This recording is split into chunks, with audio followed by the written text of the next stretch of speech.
Hey everyone, Dan, GnarlyChicken Garage, back in the shop today working on a 17 Kawasaki Versys X model, 300 4-stroke. So I'm going to change the clutch pack out of this today. The clutch is slipping. We got the bike warming up right now to dump the oil in the oil filter. Got all the parts over here. Bought a Kawasaki kit to change the oil. It came with 4 liters of oil, which is great because I want to soak the fibers and the plates before anything. I'm going to do that in a plastic bag over here, and got some new springs for this as well, so it's going to maybe have a tad stronger pull because it is a Barnett system, and these springs are going to be a little stiffer than the stock springs, but that's all that was available because the Kawasaki OEM stuff was back ordered everywhere. So letting that warm up, I'm going to fill this up with some oil, soak some plates, and get back to you when it is ready to dump the oil and then start taking that clutch apart. Okay, so I got the clutch steels and the fibers all disassembled out of the packaging. There's 4 different sizes complete with the Versys clutch. I got them soaking in the mineral oil that I'll be using to obviously replace the oil with. And I've separated the steels and the fibers, and I've spent a good 15 minutes or so making sure that every single plate and fiber has lots of oil, you know, getting in and around and on. So let that sit, and this should be ready now to dump the oil. So it's a 17 mil. I got the bike on the center stand to take the oil out, and I got the pan underneath here, of course, and I don't know how well you can see this. So let me turn the light on, maybe that'll help. Ooh, look at that. So center stand's down, which is great because the bike will be even. As soon as I pull this hot oil plug out of here, ow, it's already hot. I got the oil filler cap off, so the oil is gonna come right out here. And if I hold this up, maybe that'll, you know, help. And then I can lower it back down again. But I'm like, you know what? I'm just gonna put it on the side stand and do it that way, and then pick the bike up once the oil's almost out of it. I just got a feeling it's going to be a little more clean. That's probably going to be a little less messy. I don't know, I've never done one of these before.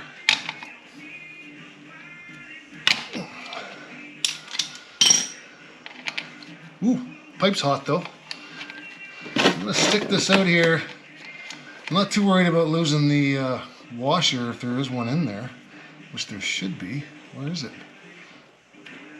There's one in the kit. Oh, there it is, right on there. Good. Let's see what this does. What do you think? Am I going to get oil everywhere? Here she comes. Not too bad. That's going to be way cleaner than the center stand option, I think.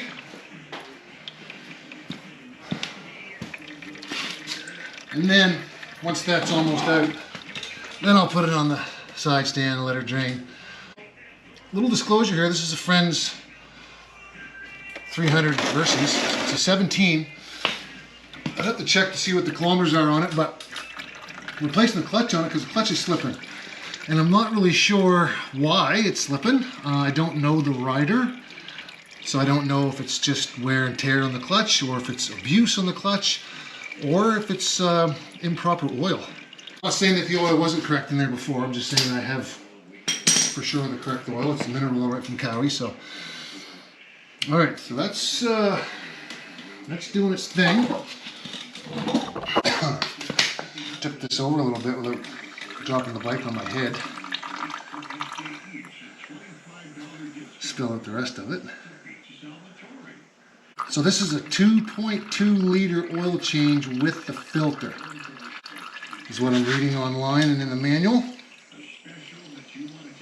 And I got that from the dealer as well when I picked up this kit this morning. Hello.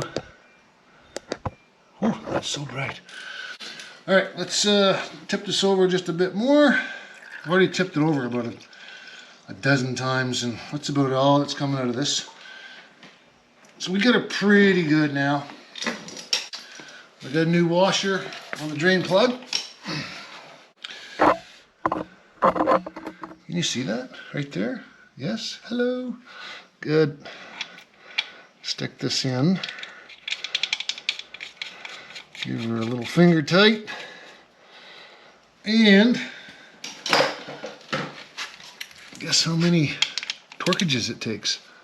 30 Newton meters. Not much. There's 30 right on the money. Good. All right.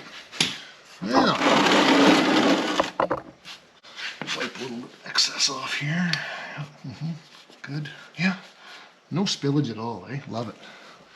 Now, you think I can take this off with my hand without burning myself? That's pretty...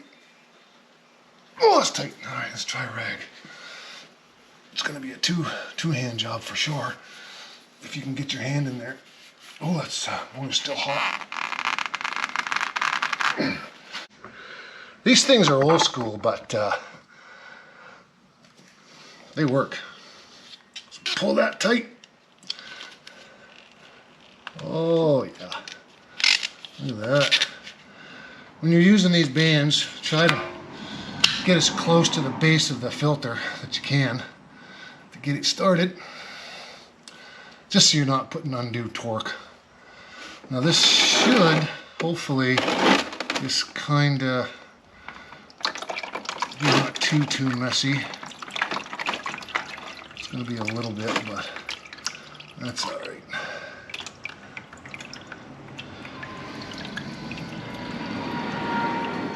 Ooh, still warm. Okay, got the new guy. Take a little bit of this oil, smear that O-ring. Of course, you all know that, I'm sure. Just wipe up a little bit of this stuff here before I start jamming new things in here. And I'm going to blast it with some good old-fashioned brake clean anyway. Oh, I do basically hand tight, right?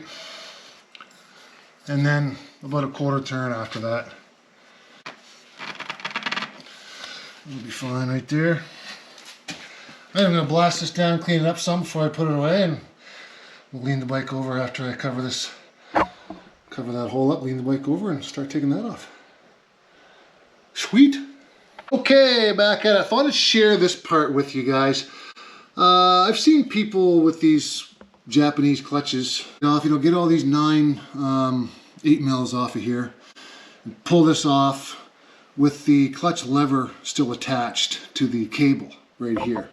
I've just simply disconnected the cable from up here by just simply prying up the clutch lever. You got to use a little bit of force with a pry bar or a Phillips or something in here. Just pull this up, pull this rubber boot back, and then pull this cable out of its little joint, little holder right there where my thumb is. And then as far as the brake goes, I just did the cotter pin off of the brake pivot here. Took the cotter pin off the back side. Might be a little bit of a bear to put back in the other side, but that's all right. And then I disconnected the brake cylinder, master cylinder, and just pulled everything right off so that the whole brake lever just sits there. So I have easy access now to this whole cover. Light on here again. Let's go high beam. Yep. So got all the 8 mils off. Made a little template. Kept the clamps in for the wires too, just so I know where they go. Throttle lever, cable undone. Just undo this the whole way, the very bottom one. And pull this boot down along with this 12 mil nut, and then the whole thing just slides right out of there and tuck it up underneath. So that adjuster nut is pretty much in the same spot, so it should be easy to adjust the final clutch play. So now I'm going to attempt to, for lack of a better word, beat this guy off. I'm just going to give that a few little taps with the soft hammer just around. Hopefully that'll help, you know, jar things a little loose. Don't go crazy, don't need to. And gasket, and then behind here will come off with it, and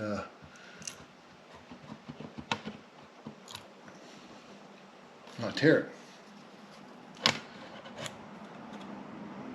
what I'm hoping. That's what we're all hoping. No, we're hoping it too, I know. Scooby-Doo. All right, we got 2 doweling pins.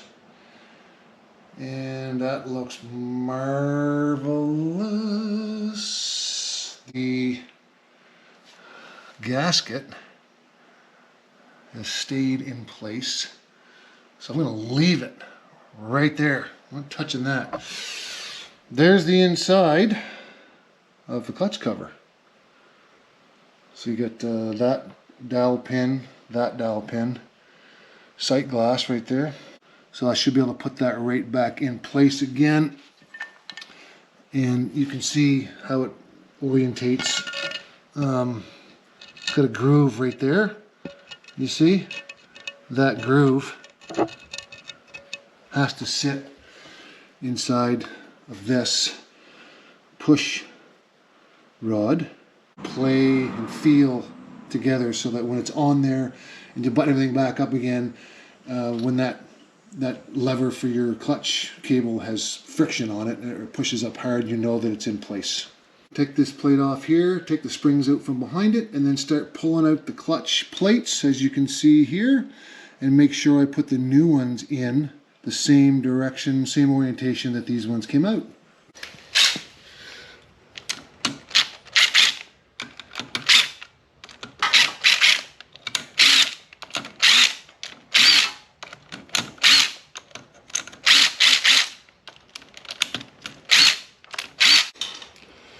This should just start coming right off. The outer plate first.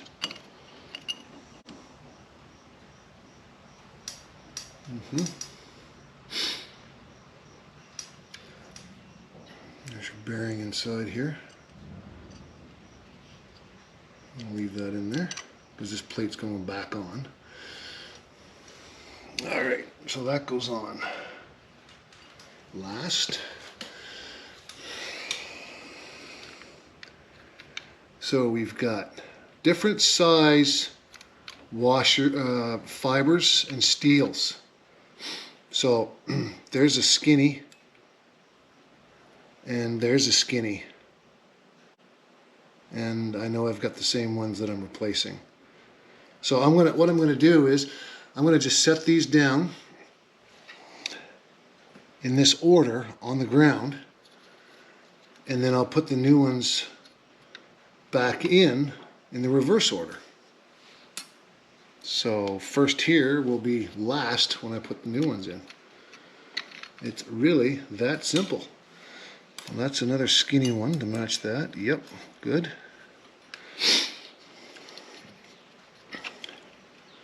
You can take out all these together here pretty much, but I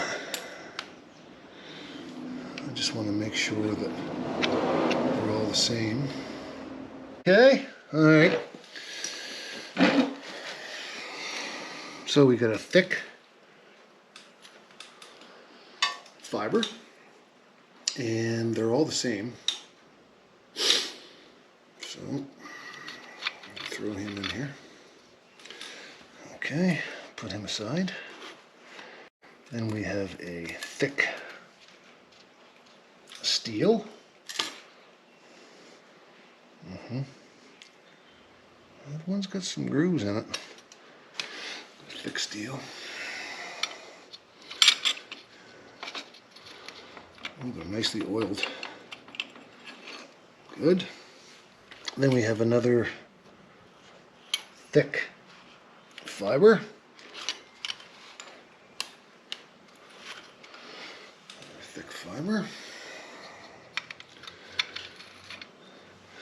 And then another thick steel.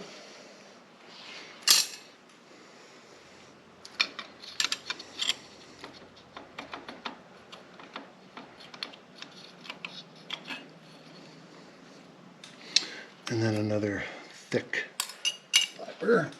This should be the last thick fiber. And then another thick steel. should be the last thick steel right here. Yes, should be. Can't wait to try this out. New clutch and springs. It's going to be a little stiffer pull. And then a thin fiber. It's going to be a little stiffer pull because the Barnett clutches themselves and the springs are a little stiffer. And then a thin steel right here. Weird. Doesn't seem like it must have sit anywhere in particular, does it?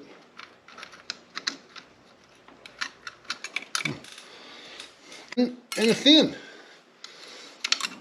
Or, okay. So, all the right parts came. That's a bonus. So that is basically your new clutch install. I am going to put that outer clutch cover back on with the new springs, which get right here.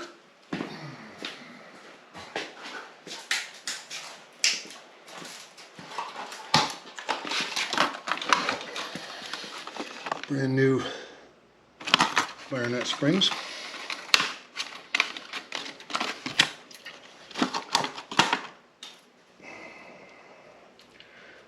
Now, it's going to be hard to tell.